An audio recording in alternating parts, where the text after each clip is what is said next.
আল্লাহ রাব্বুল আলামিন কুরআনুল কারীমে ডাক দিয়ে বলে, ও দুনিয়ার মানুষ শোনো, ইন্নামাল মুমিনুনাল্লাযীনা ইযা যুকিরাল্লাহ ওয়াজিলাত কুলুবুহুম ওয়া ইযা তুলিয়াত আলাইহিম আয়াতুহুম যাদাতহুম ঈমানা। আল্লাহ পাক রব্বুল আলামিন বলেন, ও দুনিয়ার মানুষ শোনো, এই কোরআন এত মজাদার, এত মজাদার। ইমানদাররা যখন এই কোরআনের তেলাওয়াত শুনে তাদের ইমান বৃদ্ধি পাইতে থাকে। সুবহানাল্লাহ। এই কোরআনের মধ্যে আল্লাহ কত মজা রেখে দিয়েছেন। সাহাবায়ে কেরাম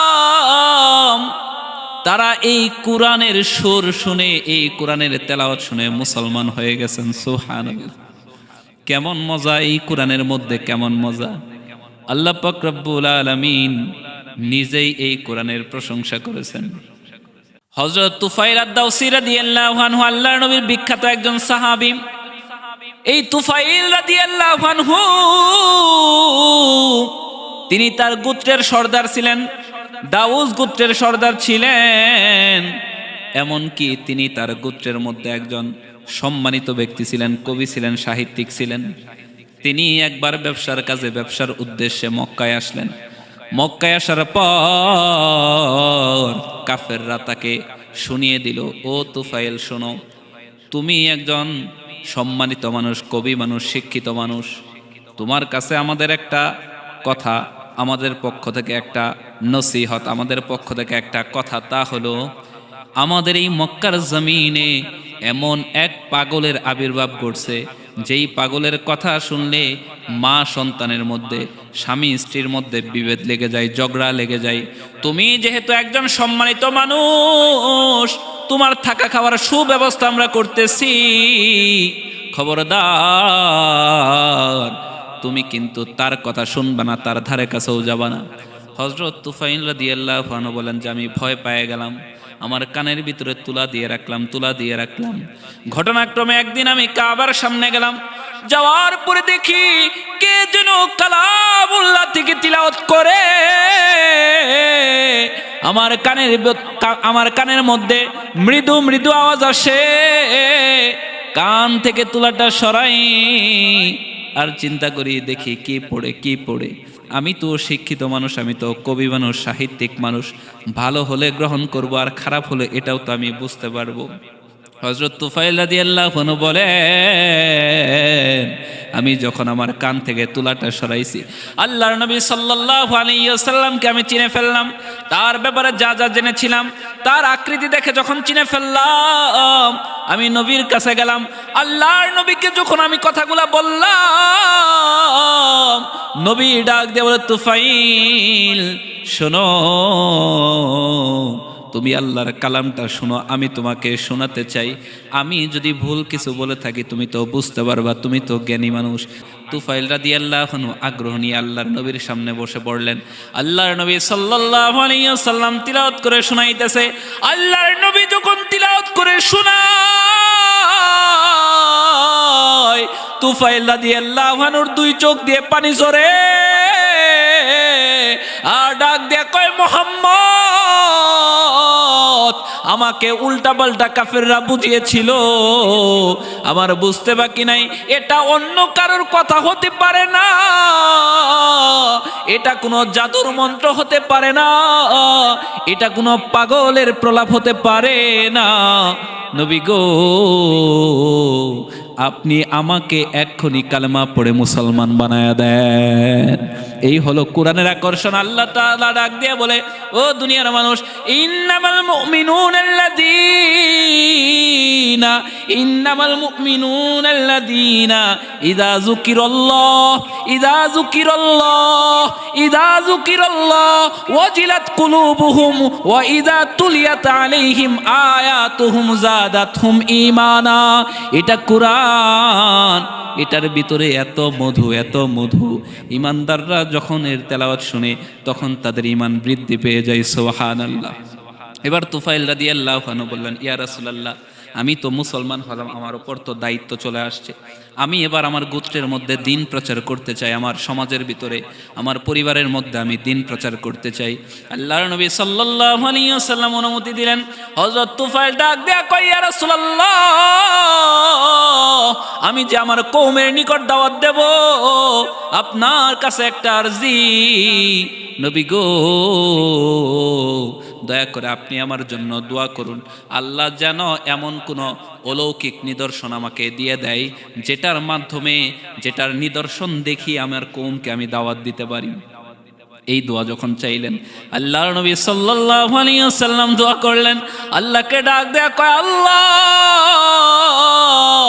এই তুফাইলকে তুমি এমন এক নিদর্শন দাও যেই নিদর্শনের মাধ্যমে তিনি তার কওমকে দাওয়াত দিবেন। আল্লাহ দোয়াটার সাথে সাথে কবুল করে নিলেন, কারণ রাসূলের দোয়া এটা তো বিফলে যেতে পারে না। আল্লাহ কেমন কবুল করলেন শোনো। এই দোয়া করার কারণে আল্লাহ পাক রব্বুল আলামিন তুফাইলের কপালের ভিতরে আলো দিয়ে দিল, যেই আলো দিয়ে রাতের অন্ধকারেও তুফাইল পথ দেখতে পাইতো। সুবহানাল্লাহ। আলোটা যখন কপালে চলে আসলো, তুফাইল রাদিয়াল্লাহু আনহু ডাক দেয়া কয়, ইয়া রাসূলুল্লাহ, এই আলোটা যদি আমার কপালে থাকে, লোকেরা ভাবতে পারে এটা হয়তো আমার কোনো রোগ হয়েছে। ও আল্লাহর নবী, এটা একটু অন্যত্র দেওয়া যায় কিনা দেখেন, আল্লাহর কাছে একটু বলেন। আল্লাহর নবী এটাও বলে দিলেন। আল্লাহকে বলার পরে আল্লাহ ওই নূরটা, ওই আলোটা তুফাইলের চাবুকের মধ্যে দিয়ে দিলেন। সুবহানাল্লাহ। এই চাবুকটা এমন হয়ে গেল, এই চাবুকটা এমন হয়ে গেল, চাবুকটা এমন হলো যেই চাবুক থেকে রাতের অন্ধকারেও, যেই চাবুক থেকে রাতের অন্ধকার আলো বের হইতো, আর তুফাইল রাদিয়াল্লাহু আনহু এই আলো দিয়ে পথ চলতো। পথ চলতেছে, এবার এলাকায় গেছে, যাওয়ার পরে নিজ পরিবারকে দাওয়াত দিছে, সকলে মুসলমান হয়েছে, গোত্রের লোকেরা মুসলমান হয় না। আল্লাহর নবী চলে আসলেন, আসার পরে আল্লাহর নবীর কাছে তুফাইল রাদিয়াল্লাহু আনহু চলে আসলেন। আসার পরে ডাক দেয়া কয়, নবী, আমার কওমের লোকদেরকে এত বুঝাইলাম, তারা কেউ দিন মানে না, তাদের জন্য বদদুয়া করেন, তারা যেন ধ্বংস হয়ে যায়। আল্লাহ নবী ডাক দেয়া কয়, তুফাইল, ধৈর্য ধরো, তাদের জন্য বদদুয়া করতে হবে না, তাদেরকে আল্লাহ ঈমান নসিব করবেন। আল্লাহর নবী দুটো হাত তুলে আল্লাহকে ডাক দেয়া কয়, আল্লাহ, তুফাইলের দাউস গোত্রের জন্য আমি দোয়া করি, তাদেরকে তুমি ঈমান দান করো। দোয়া করছে, এবার তুফাইলকে বলছে, যাও দাওয়াতি কাজ করো। তুফাইল রাদিয়াল্লাহু আনহু যখন দাওয়াতি কাজ করছে, ৮০ জন মানুষ সাথে সাথে কালেমা পড়ে মুসলমান হয়ে গেছে। হযরত জামাত আল আজদি রাদিয়াল্লাহু আনহুর ঘটনা সহিহ মুসলিম শরীফের বর্ণনায় আসছে। হযরত জামাত আল আজদি, তিনি বিখ্যাত একজন জাদুকর ছিল, ইয়ামানের জাদুকর ছিল। একদিন তিনি মক্কায় আসলেন, আসার পরে মক্কার বড় বড় লিডাররা ডাক দিয়ে কই, জামাত, দেখো দেখো, মক্কার জমিনে আব্দুল্লাহর ছেলে মোহাম্মদ পাগল হয়ে গেছে, তুমি একটু ঝাড়ফুঁক করো, তাকে একটু চিকিৎসা করো। জামাত রাদিয়াল্লাহু আনহু তিনি বললেন, ঠিক আছে, আমাকে নিয়ে চলো মোহাম্মদের কাছে।